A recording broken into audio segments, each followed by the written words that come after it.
Hey, before we jump into this awesome session of the Dealer Playbook Podcast, because we value you so much as a listener, we have a free gift just for you. Head on over to the dealerplaybook.com/lead and get instant access to your copy of the Secret Dealership Lead Generation Blueprint. This is going to help you discover the 6 simple steps that will help you get more high-quality car buyers all on autopilot, and it's completely free. Head on over to the dealerplaybook.com/lead and get yours now. Now back to business.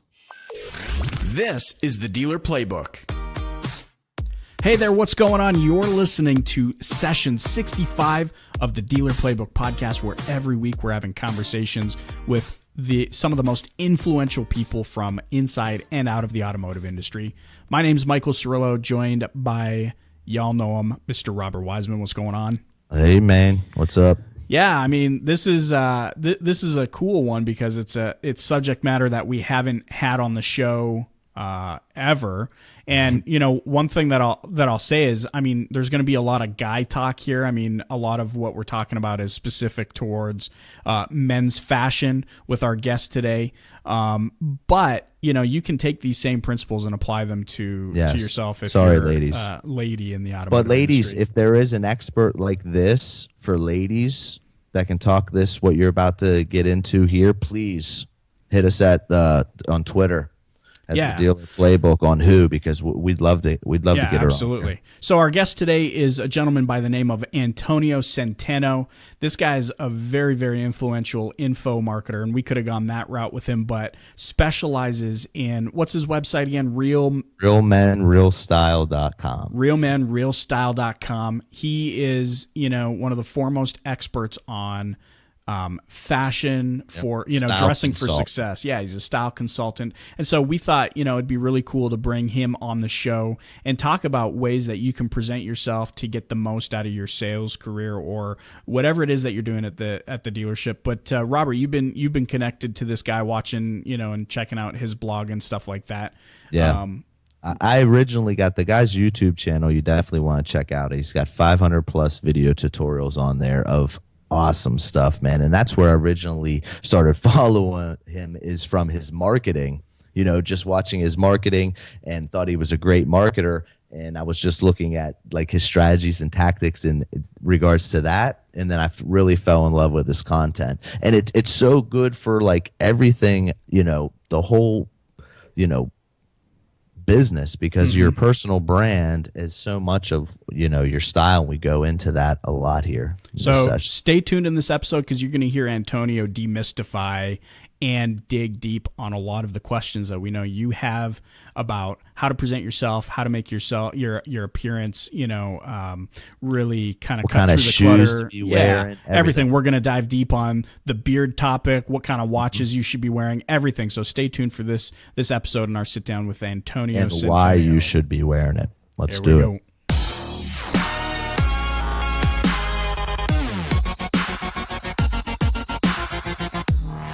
Hey, Antonio, thanks for joining us today.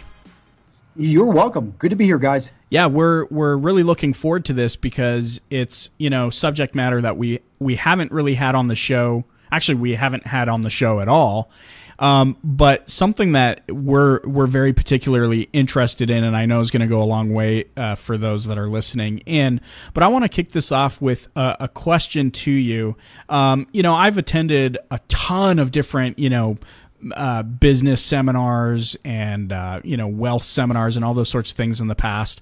Very, very much so invested in the concept of personal growth and all those sorts of things. And there's one particular topic that always comes up. Doesn't matter what seminar I go to, and it's the concept of dress for success. And there's a lot of I guess questions that I have for you that I know our listeners will have as well, that we're hoping you can kind of address and demystify. I guess the first one is, for me, the first, I guess, business seminar that I attended, they talked about the importance of being clean shaven, and I don't know if that was specifically directed at the type of business that I was getting myself into or the type of sales that I was getting myself into. But at that time, I had a pretty big, delicious looking beard, and it was a hard thing for me to shave that thing off in my own pursuit of whatever my definition of success was at the time.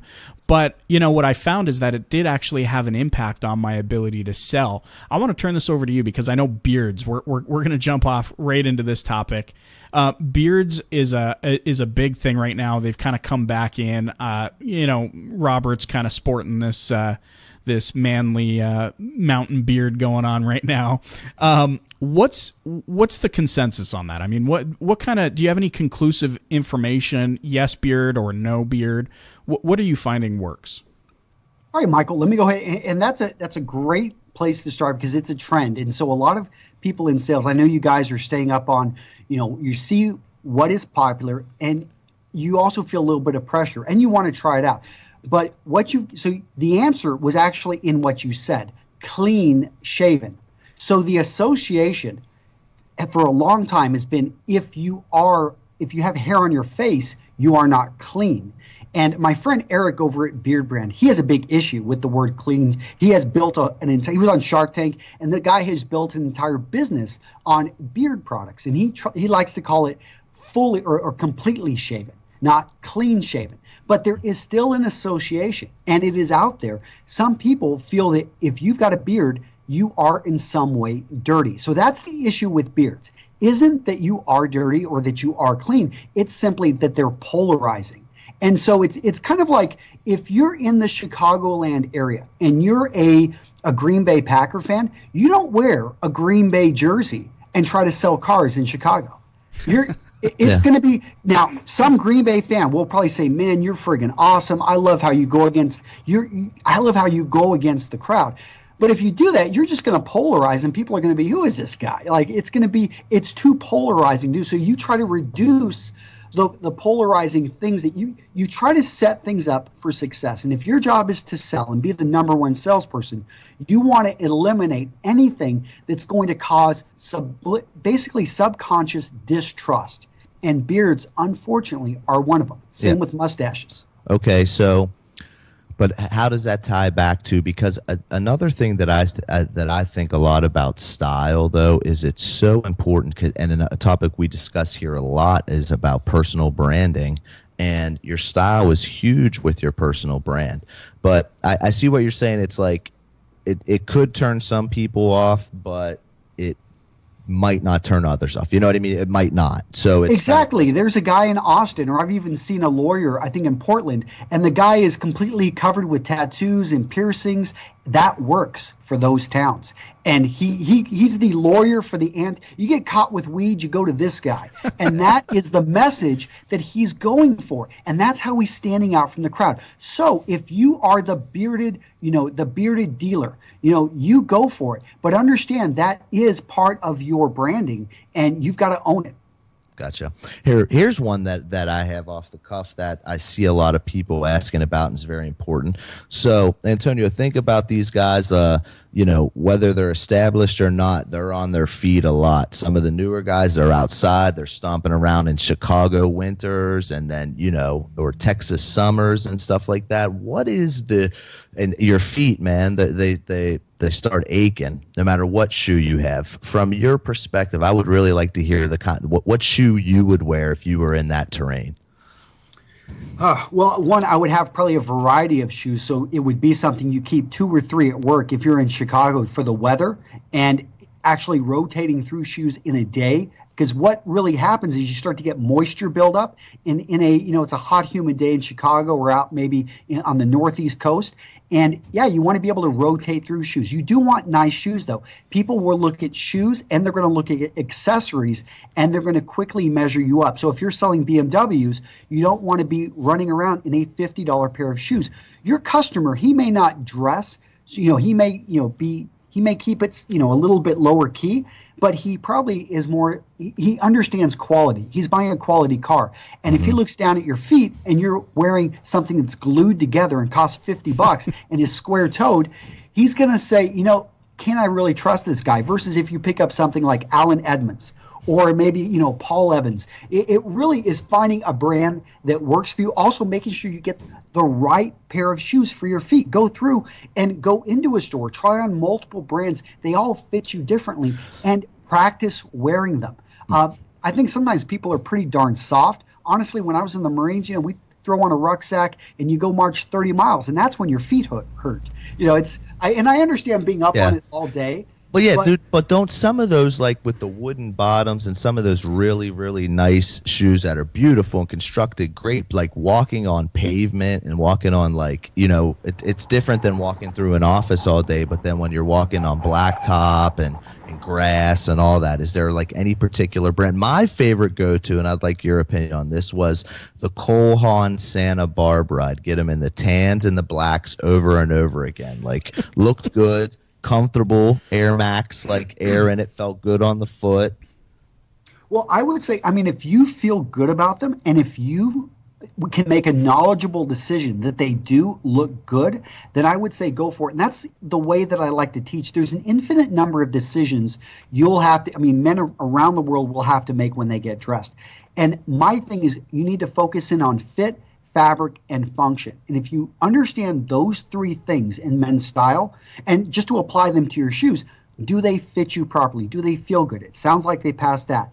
Do they function properly? If your job, and I don't know what type, in this case, what you were selling, or when we're always selling something, if they actually fit, if they function right for your position, then great. And when I say fabric, what I mean is the overall, buy the best you can afford, and you want to do that. And the difference between sewn up shoes that are actually sewn versus shoes that are actually glued is going to be simply you can get them resold, rebuilt, and over the long term, you're going to get more value. But you're right. Some men, they are simply going to want a brand that has everything that you talked about, but you just need to own it. And you need to make sure it fits right. If you decide to be running around in a pair of Air Jordans and that fits your style, and you're dressed great, but you got this flashy pair of Air Jordans, and you're a young guy, and you are a Chicago fan, you can make that work for you, and people are going to remember. And that is stylish, and you can even measure. Hey, I don't remember the guy's name, but man, he was running from point to point. He brought me water, and he was wearing those Air Jordans. I think those are so overlooked. Everybody's always talking about ways to stick out and spending a lot of money, marketing, whatever, to do so. But little things like that, if you just have have it in you to take that chance, like, they can go a long way. And today more than ever, they're accepted. But you said fit. So my opinion, let me ask you this, if I'm right here, is that the fit is everything. Like, it's more important than you have this, great fabric shirt on made by the, high-end designer. Everybody knows it, and it's, the style is great, but if it fits you bad, it's like worse than having something cheap on that fits you good, right? It's close. I compare it to a stool, and that stool has three legs, like I said, fit, fabric, and function. And fit is the first leg of that stool that I would say you need to have on there. And the last one, if I had to lose on quality of the material and build, and if I was a little bit off in the function, the fit, though, I do not compromise on. And there's, from the practical concern of if it fits you, you will actually be able to move easier. And it just simply looks better. It makes you look healthier. A lot of guys spend time in the gym where they're in the best shape of their life.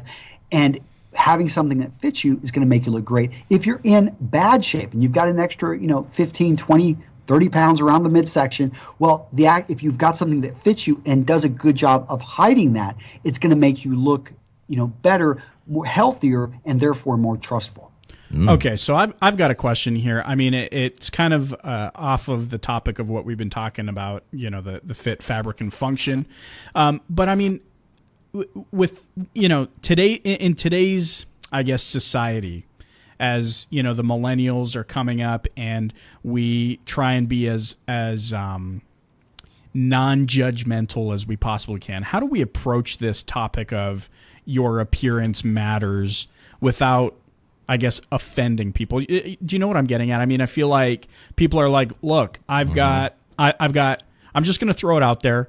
And for those of you listening in, I'm not suggesting that these are my opinions. I'm just throwing it out there because I see a lot of it. Hey, visible tattoos or length of hair. We've already addressed the beard thing. Like they're like that. My opinion with that, what I say with that is, it's we don't make the rules. You just learn how to play the game, and unfortunately, like that's just how it. Well, I feel like I've even had this conversation with my own team. There's the two varying schools of thought, and that's why, Antonio, I'm interested in your perspective here. There's the perspective of, hey, look, people are becoming much more accepting. It doesn't matter what you look like. Everybody's a good person, yada, yada, yada. Let's all hold hands and sing Kumbaya. There's the other school of thought, which I will admit is kind of closer to what I believe and what you just said, Robert, which is, hey, I didn't create the rules, but for some strange reason in the universe, we just naturally feel more open with somebody who presents themselves well. I'm a big suit wearer. In a way that we consider well. Yeah, exactly. I'm a big suit wearer. There's nothing better. Like I tell people I was born wearing a suit, and that I'm gonna get my wife to sew me a pair of suit jammers so I can sleep in a suit. But so that's kind of my school of thought. I really enjoy it. I like the way it makes me feel, etc. How do we approach this topic, especially in this in the auto industry, which at times can be very controversial? How do you approach that topic? Look, I'm not judging you. I'm just telling you that this is what I am work. judging you, and I'm going to be straight up here. So what what the kill radius of an M67 grenade is? I have no clue. It's 5 meters. And if you can't throw that grenade 5 meters, I don't want you near me or in a foxhole with me, close to me, because it's going to kill both of us. And if you hold on to this PC belief that looks don't matter, when you chose your mate based off of how they looked, when you made a decision to cross the street because the guy walking towards you looked like he may be high on some type of drug, you're ignoring reality. And that's why I don't focus on opinions here. I bring up the science. I've got a evolutionary biology degree from Cornell College, and that was my background. And my experience in the Marine Corps is in something you would think that it shouldn't matter how a Marine performs or how a soldier, or it shouldn't matter how he looks. But they are, the halo effect, which is where we associate good feelings or bad feelings based off of simply how somebody looks, came out of the military. It was called the halo defect. And Thorndike talked about this in the 1920s. And for over 100 years, they've been doing, we've got hundreds of studies. I cite many of them over on my site about how this is a real phenomenon. And we want to believe that we should, it's something we try to say and it feels good, but it is not reality. And I was just reading about, the protests on Wall Street, the Occupy Wall Street, and a guy was saying that he worked there. And you know what? When you wore a suit, you walked right through the police barriers. If you weren't wearing a suit, they stopped you. Now, how did they make that decision? Based off of looks, based off of presentation. And if a man wearing a suit jaywalks, 3 times as many people will follow him versus if he's dressed like a slob. If a man falls down and he looks like he's having a heart attack and he's dressed like a homeless man, people walk right by him. If he's dressed in the suit, people stop immediately, try to help him up, find out what's going on. That's the world. That's the world we live in. Mm-hmm. I'm not proud of that. We do judge. I mean, I've got I've got 4 kids. I want them to live in a great world, but I also need them to understand that gravity is a real, exactly. Yeah. Gravity is not a theory. This is a law. And, you've got to understand that, you're going to, if you fight this, you're going to lose.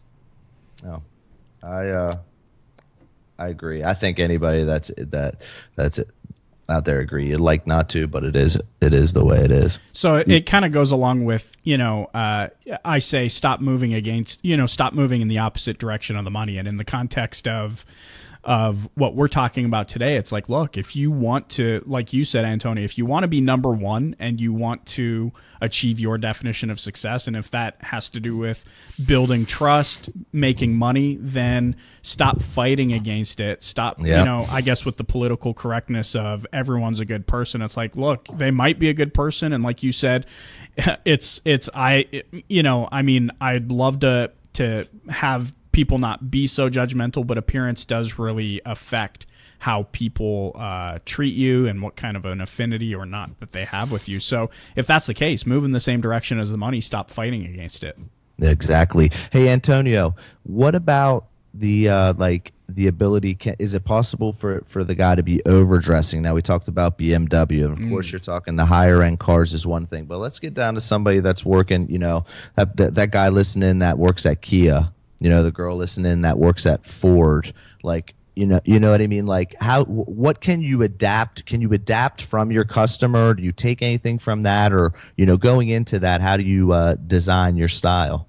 Yep, and that's where the function comes into it. So, and you have to remember who you are and what you're trying to do, but also pay very close attention to your audience. So I was just talking to a gentleman. He's going to be going to a conference. It's actually a plant-based, talking about I forgot the word, horticulture, whatever, but basically it's a lot of landscaping. In that case, he's not going to want to wear a three-piece suit. He will not connect with his audience. On the other hand, he's a lawyer and he's talking about GMOs. So he's already talking about a controversial subject, and he needs to be presented in a way that he doesn't betray the expectation of the audience. That's the big thing.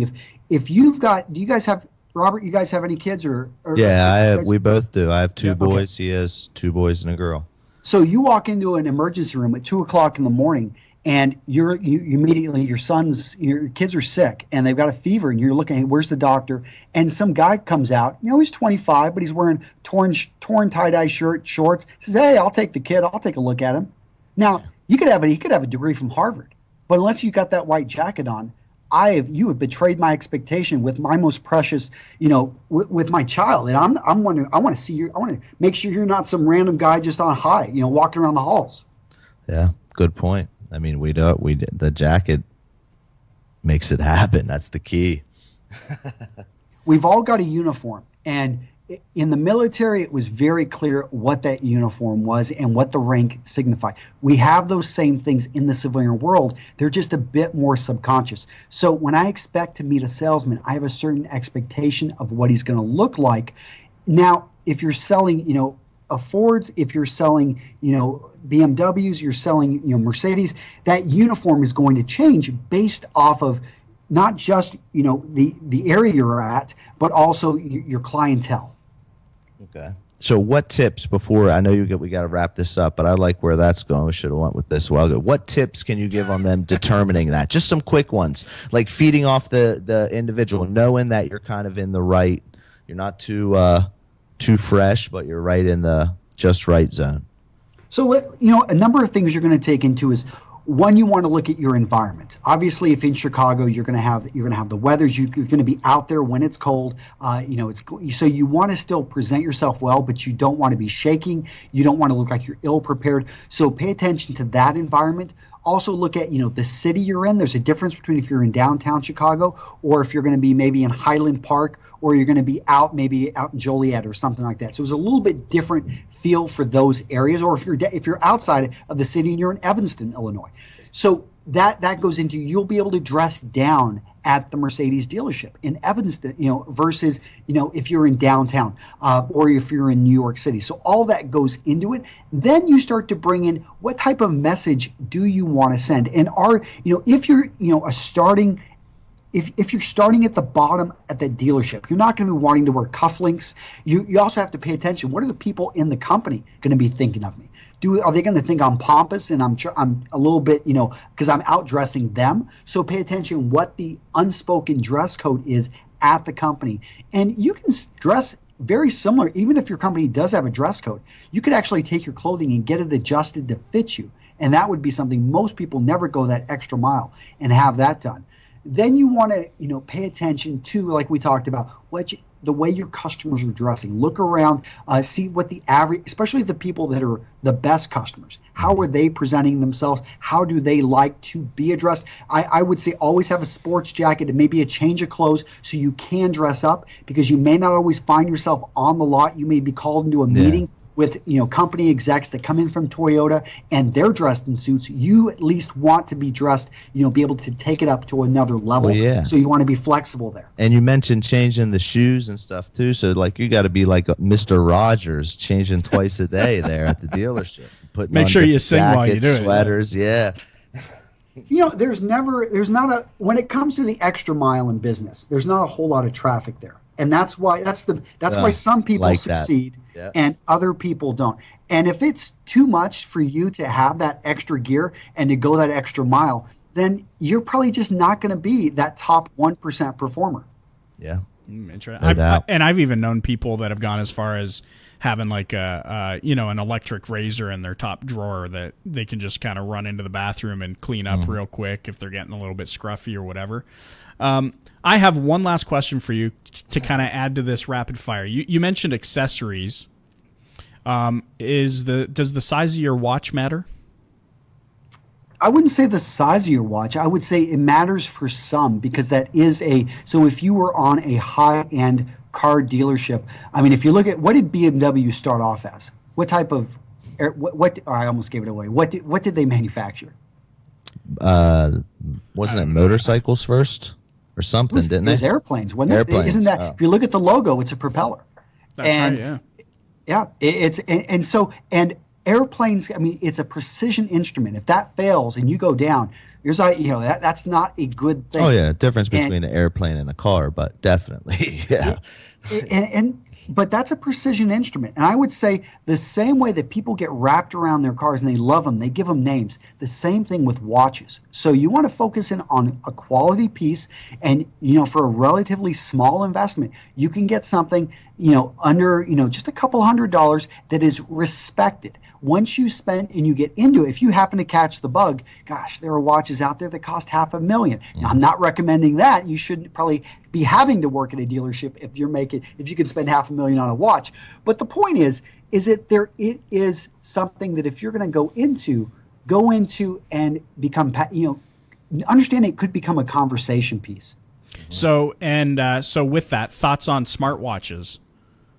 Ooh. I mean, it's not something that's really a collector's piece. You'll get more compliments, or more people will talk to you about respectable. Yes or no?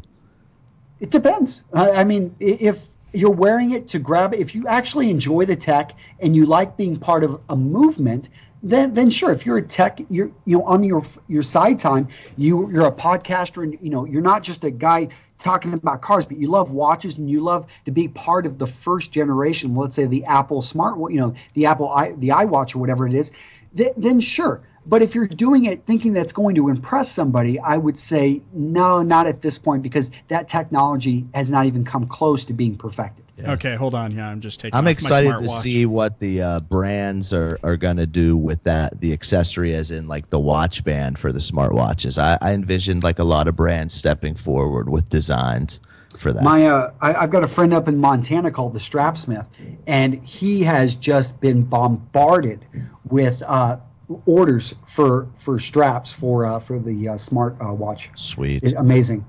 Listen, guys, you got to check this guy out, Antonio, man. That not only is he, a master of style, he is like a marketing monster too. Just so you know, we could have went that way with him, but thought that in this session, this was the way to go. Where's the website where you have like 500 plus blog posts and videos and whatnot? 500, man. We got 1,500. 1,500. Oh, yeah, but we've got about 500 videos free on YouTube, and it's something. Hey, email me if you're a dealer and you've got specific questions. I love creating content that addresses questions to people who are, for me, qualified leads.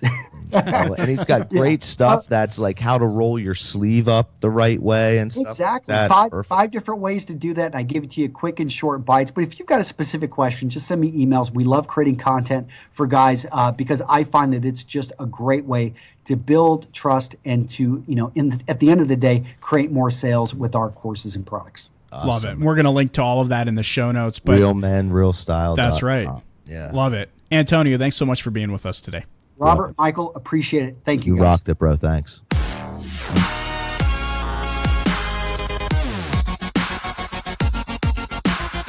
And there you have it. That was Real Men, Real Styles founder, Antonio Centeno. Michael, you like that? I could tell you like that one. Throwing in some last. Yeah, dude. Hold on. I'm still trying to take off my smartwatch over here and throw the Hugo Boss back on or whatever.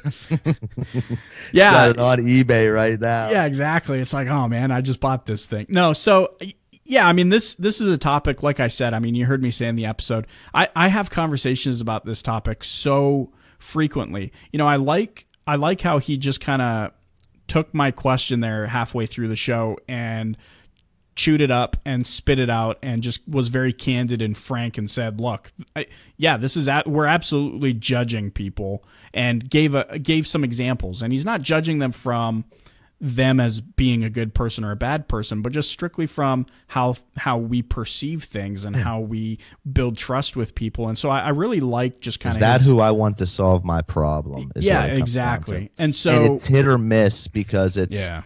We were talking, Michael, what you want... Sometimes you want to turn off a certain type of person. Yeah, I mean, we're big in segmenting. You want to work with. Exactly. I mean, we're big in segmenting, and so... You know, and he addressed that right at the onset. It's like, look, you need to dress appropriate for the audience that you're trying to attract. So if you're, you know, in the context of your business, if you're running like a, you know, I'm going to go to an extreme obvious example, but if you're running a tattoo shop, I mean, fill your boots. You're going to have a specific target audience. But if you're a BMW dealer, a Mercedes dealer, you know, there's also a specific target audience there, and you need to make sure that you're presenting yourself to match your audience. Mm-hmm. That's it, man. That was great. I had a good time with that. So check him out. Subscribe to him on YouTube, and then also realmenrealstyle.com. That was he's got some great stuff, and you know, learns every day. Yeah, absolutely. So we're going to link you guys up in the show notes, www.thedealerplaybook.com/65, if you can believe that. 65 episodes in on our trek to 100 episodes and beyond. Yeah. But listen, check out the show notes. We'd love comments from you. And again, if you ladies have anyone that you know of that talks on this topic, but specific to the ladies' fashion, at the Dealer Playbook on Twitter, please. Absolutely. Hit us up at the Dealer Playbook on Twitter. Until next time, guys, thanks so much for listening in. We'll talk to you later. See ya.